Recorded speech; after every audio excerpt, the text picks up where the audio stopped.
फिर वो 400 पार का नारा दे रहे थे।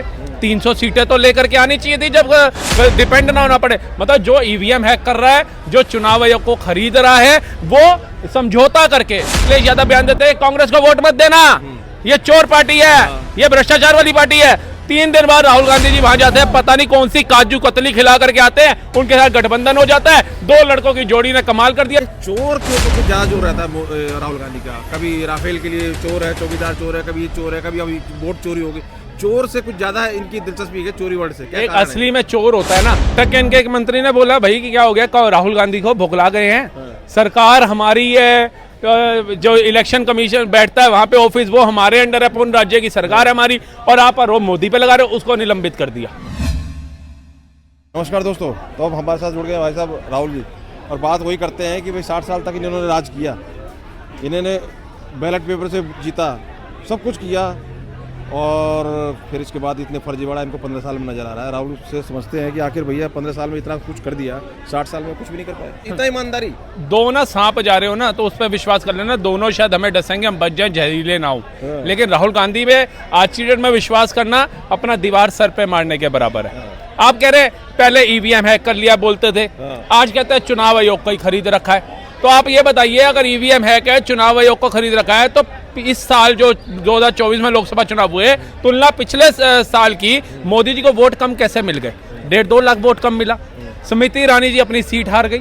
ऐसे कई दिग्गज नेता था जिनका वोट रैंक गिरा और कईयों का बढ़ा। कैसे हो गया? नरेंद्र मोदी को खासतौर पे अपना तो बढ़ाना चाहिए था। फिर वो 400 पार का नारा दे रहे थे, 300 सीटें तो लेकर के आनी चाहिए थी जब डिपेंड ना होना पड़े। मतलब जो ईवीएम हैक कर रहा है, जो चुनाव आयोग को खरीद रहा है, वो समझौता करके गठबंधन करा करके एनडीए से और उससे तमिलनाडु कहा गया वो सीएम है, उनसे गठबंधन करके वो नायडू जी से सरकार चला रहे हैं। और जिन्होंने नहीं किया हुआ वो 99 ऐसे ही ले, कहीं उन्होंने तो नहीं हैक किया। असम के अंदर इन्हीं के कांग्रेस के लीडर है मुस्लिम, 10.5 लाख वोटों से जीते, कैसे जीत गए बताइए? तो वायनाड किस लिए जाते हैं राहुल गांधी? अगर इतना ही सब कुछ है तो ये इसके ऊपर भी तो सवाल उठता है। वो नहीं उठाएंगे, से जीत रहे हैं, अगर ऐसा वो जीते, उन्होंने वहां से रिजाइन दिया क्योंकि रायबरेली से भी जीते थे।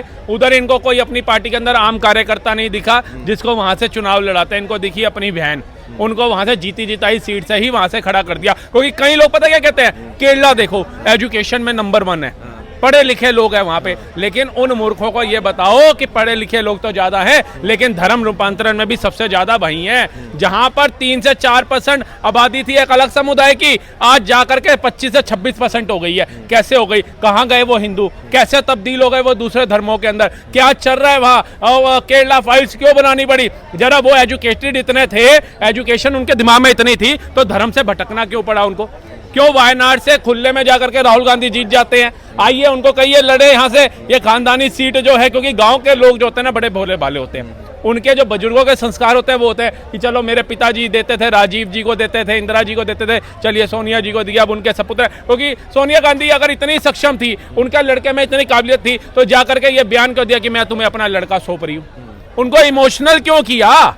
क्या जरूरत थी उनके दिलों से खिलवाड़ करने का? वो इमोशनल होकर के करके उन्होंने राहुल गांधी को वोट दिया। और मैं तो कहता हूँ सोनिया गांधी जी में अभी भी कोई शर्म है तो राहुल गांधी जी को कहिए रायबरेली में उन गरीबों के लिए कुछ काम करें।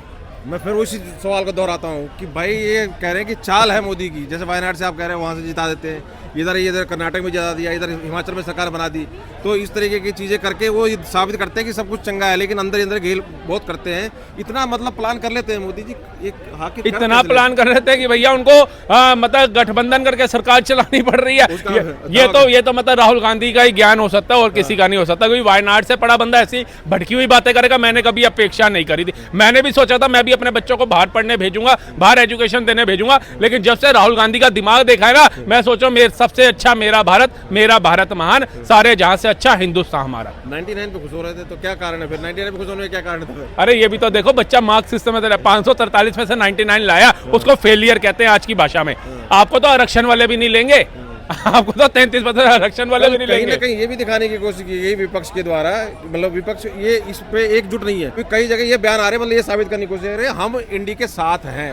ये सारे चोर हैं, ये वेट कर रहे हैं कब हटे मोदी और लूट खाएं हम देश को, ये उम्मीद लगाए बैठे हैं। ना नरेंद्र मोदी हटेगा, नरेंद्र मोदी हटेंगे तो योगी आदित्यनाथ तैयार बैठे हैं। हेमंत बिस्व शर्मा तैयार बैठे हैं, बहुत सारे ऐसे चुनिंदा चेहरे हैं जो तैयार बैठे हैं। तुम किस किस के सामने मुकाबला करोगे? नहीं, कहीं मतलब एक तरफ तो दिखाने की है कि सारे एकजुट होकर विरोध कर रहे हैं तो केजरीवाल को क्यों हराया? अलग अलग साबित कर हम साथ हैं, ये क्या बयान? केजरीवाल को क्यों हराया? उसके खिलाफ प्रचार क्यों किया राहुल गांधी ने? बताइए, एक साथ हो तो ये मूर्ख है। ये लोगों को भी मूर्ख समझ रखे हैं भारत के। ये समझते हैं लोगों के, भारत के जो लोग हैं वो मूर्ख हैं, अनएजुकेटेड है। जैसा हम कहेंगे, जैसे वो आपने देखा होगा राजस्थान में गुड्डा गुड्डी के वो धागे से कठपुतली, इन्होंने वो समझ रखा है। थोड़े दिन पहले 5-6 महीने पहले इलेक्शन से अखिलेश यादव बयान देते हैं कांग्रेस को वोट मत देना, ये चोर पार्टी है, ये भ्रष्टाचार वाली पार्टी है।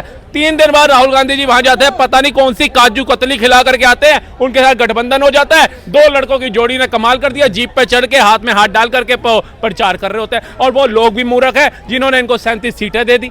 उनको सामने सच्चाई दिख रही है कि एक बंदा कह रहा है इसको नहीं देना, तो आपने कहा जी पापा जी नहीं देना, उनको देना, हाँ बाप